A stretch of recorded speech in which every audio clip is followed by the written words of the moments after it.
Hey everyone. For those of you who don't know me, I'm PB, and I play a whole bunch of tabletop RPGs. In particular, I play Dungeons & Dragons 5th edition on a stream called Tales from the Frontier at LoveXombie's channel. I'll leave a link for that somewhere. But yeah, I play that every Sunday, and yeah, it's a lot of fun. I play this kind of crazy dwarf sorcerer guy. He's like pretty ancient, and it's a lot of fun.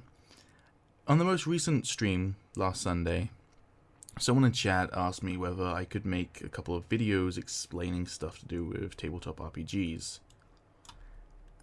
And I was kind of like, sure, what about them? And then a couple of other people were like, yeah, do that. And I was like, okay, well, give me an idea of what you want to know about. Because for me, I've been playing tabletop RPGs for such a long time that I can't really put myself into the mind of someone who has no idea what they are. So what I'm going to do for starters is I'm going to talk about what tabletop RPGs are. I'm going to talk a little bit about my experience with them, and then I'm going to get onto what they are as an idea. And then as we go on, I can make more videos about particular elements. I don't want to go too much into detail about certain particular elements of a role-playing game, such as what this feat does or what this skill does. These mean nothing to you. You have no idea what D&D is. But, or what this spell does. I don't want to go into that sort of level of detail, just because to do that would be to negate the books. If you want to know that sort of thing, go and buy the books. But what I can explain is the broader elements of a tabletop RPG, the things that are not necessarily super clear in the books anyways, or maybe are just easier to digest if someone is saying them out loud to you. So that's the idea of what these videos are going to be about, I think, but I don't really know for certain. So anyways, let me just briefly go over my experience with tabletop RPGs. So at about the age of 7, my elder brother introduced me to Dungeons & Dragons 3.5 edition. He'd been introduced to it by his English teacher at school, and he just wanted to try out the rules with me and my other brother, and he ran a short campaign for us. I instantly loved it as a young kid with a lot of imagination, but I didn't really play it that much until I reached the age of 13, when I was visiting my brother in Bristol, and we went to this shop called Forbidden Planet, and I spotted the Star Wars role-playing game, and he explained to me how this was basically Star Wars Dungeons & Dragons, and that the copies had just stopped being printed, so if I wanted to get it for a decent price, I should get it that day. So I did. And I then approached my friends at school and was like, hey, you've heard of this Dungeons & Dragons thing, right? Would you want to do that in the Star Wars universe? And they did, because we were a bunch of Star Wars nerds. And I played that for 3 years with that group, and then this one is about 3 going on 4 years with another group. And between that, I've also played Dungeons & Dragons 4th edition. I've played Dungeons & Dragons 5th edition, which is the one I currently play. I've played a game called Mutants and Masterminds. It's like a superhero tabletop RPG. And I've played Call of Cthulhu.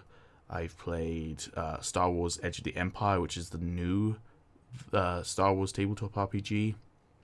So yeah, I've played quite a lot of different tabletop, and a bunch of homebrewed games. So I've played a bunch of different tabletop RPGs. So what is a tabletop RPG? Because to outsiders, I imagine it looks a bit daunting, a bit weird. Some people might call it a board game. It's not really fully a board game. What it is essentially, let's strip it down to its most basic elements. So remove the board that people might see when they see people playing Dungeons and Dragons. And what it is it's a game of imagination. So everything that you picture in the game, all the descriptions, whatever, they're brought to life by the game master. You might also hear the term Dungeon Master. I'm using Game Master because it applies to all tabletop RPGs, while Dungeon Master is usually just used to refer to D&D. But yeah, Game Master, Dungeon Master, they're interchangeable. So yeah, the Game Master essentially works as like a referee, a rule setter, They manage the gameplay of the game, make sure that everything works. But they're also the storyteller, or the primary storyteller.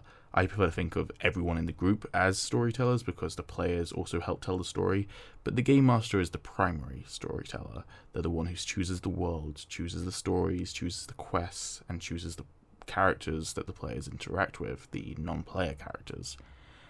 And because of this, the game master generally has to have a greater understanding of the rules and the ability to tell a story. Now, there are a bunch of stories that you can actually get online and from the official companies that are stories to do in whatever game you're playing. So Dungeons and Dragons, there are a bunch of preset stories or preset quests. You can do those as well, but there's still an element of imagination and bringing your own things into it. So basically, what happens when you play a tabletop RPG is a bunch of people get together. I'd say a good size for a starting group is 4 people in total. 1 game master and 3 players. You can have less and you can have more, but 4 is pretty manageable for a new game master and pretty fun altogether, and all the players get plenty of time to do their own thing. So let's say that you're a game master and you want to bring together a group. You approach 3 people in this scenario. You approach 3 people and you ask them whether they want to play Dungeons and Dragons. What happens next? Now, the traditional sense of Dungeons & Dragons is it's played over a table, hence Tabletop RPG, but nowadays you can play it over the internet. Regardless, you gather together in some location, real or virtual, and you set up the game.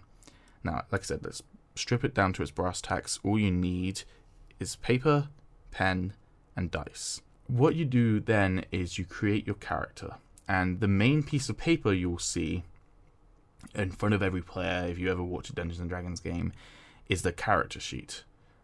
This is basically all the information about the character. Think about when you level up in a game like Fallout or Skyrim, and you see things like the skill at one-handed swords, your health, your star sign in Skyrim, those sorts of things. Those are all the things on the character sheet. It goes into a little bit more detail because a lot of the things in video games are happening behind the scenes, while in a tabletop RPG you need to know them. Not the game can't know them, you need to know them. So it's got all your information there, and it also has all of the role-playing elements, and this is where the game gets really cool, is creating your own character and being completely customizable. Depending how free your game master is, you can even create your own race, create your own class. I wouldn't recommend that for beginners, but it is plausible. But at the end of the day, you choose things like the age, the species, the gender, the backstory and background, the family, if you want to go that much into detail, the eye color, the hair, the weight, the height, what scars and tattoos they have. All of these things that you can define, and you can choose how they play into your character. And what this means is that it's a completely personal experience, except most of the time it's multiplayer. And this is what's really cool. If you've ever been playing a game like Skyrim or Fallout and you thought, you know what would be really cool? If my friend could be playing this with me right now. That's what a tabletop RPG is, but it's not in the sense of an MMO either. It's not like thousands and millions of players all hammering around the same shopkeeper. It's not that either. It's co-op. Or sometimes not. Sometimes players go against each other, but the point is that it's you and your friends, and they all have their own characters that they've created that are their own, that they have crafted. And then what becomes, in my opinion, the really cool thing about tabletop RPGs is how they interact. Other people enjoy other elements of this, but the best part about a tabletop RPG, in my opinion, is the role-playing. So what is role-playing? Role-playing is putting yourself into the mindset of this character. You're no longer whoever you are. So in my case, I'm playing a tabletop RPG. When I'm playing, I'm no longer PB. PB is the guy who is playing the game. But when I'm interacting with the game and interacting with the other players, I'm playing as whoever my character is. So in the case of the one I'm currently playing on Tales from the Frontier, I play Avamir.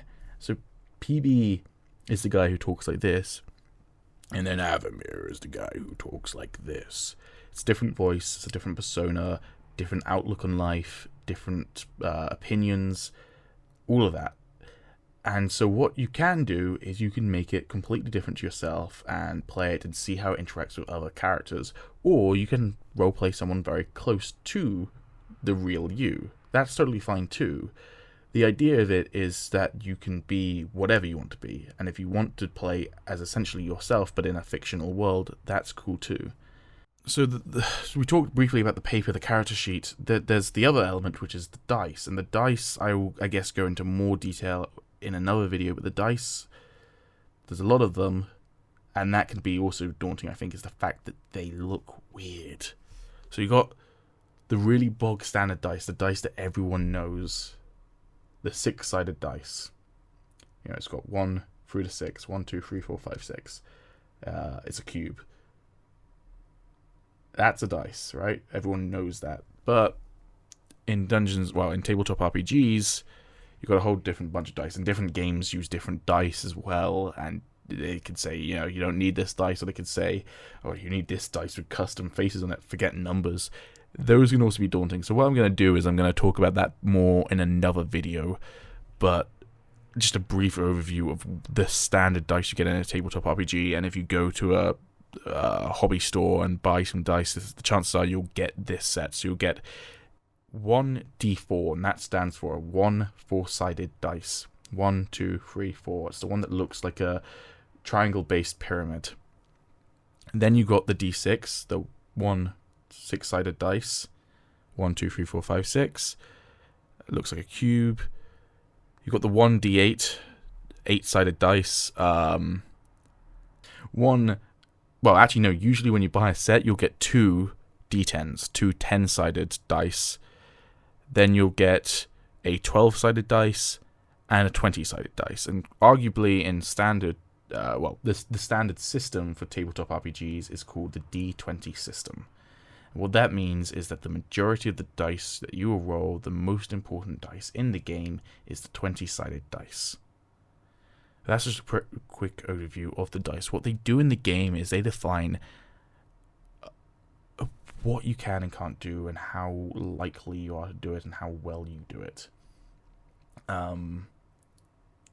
Essentially, anything that you wouldn't automatically easily be able to do, you need to roll a dice for, and usually you roll a 20-sided dice for it. So, for example, walking, breathing, those sorts of things, we can do them automatically as a human.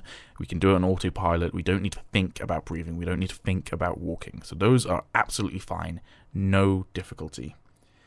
However, let's say I'm trying to get through a locked door. So how do you define whether you can and can't do it? What would happen is the game master would decide how difficult this lock is to pick. So there are tables and whatever in the book that can give him an idea, but he might just choose a random number. So let's say to pick this lock, it's a 16. What that means is to pick this lock successfully, I need to roll 1 20-sided dice and get over 16. And that's a brief overview for tabletop RPGs. Hopefully, this gives you kind of an idea of what it is. I'm going to talk about more subjects in later videos, and if you want any particular subject to be addressed, let me know. So yeah, that's what tabletop RPGing is, and hopefully this wasn't too undetailed or too detailed, because too detailed might put you off even more. Ultimately, with me explaining it, it might be pretty hard to wrap your head around. It becomes much more simple when you play it. So yeah, what I'd recommend is if you have the money to buy the books, and you have some friends who'd be willing to play it with you, even if it's online, do it. It's really fun. Thank you for watching, guys, and as I said, I'll do another video at some point addressing other elements of the daunting world that is tabletop RPGs. Thanks for watching.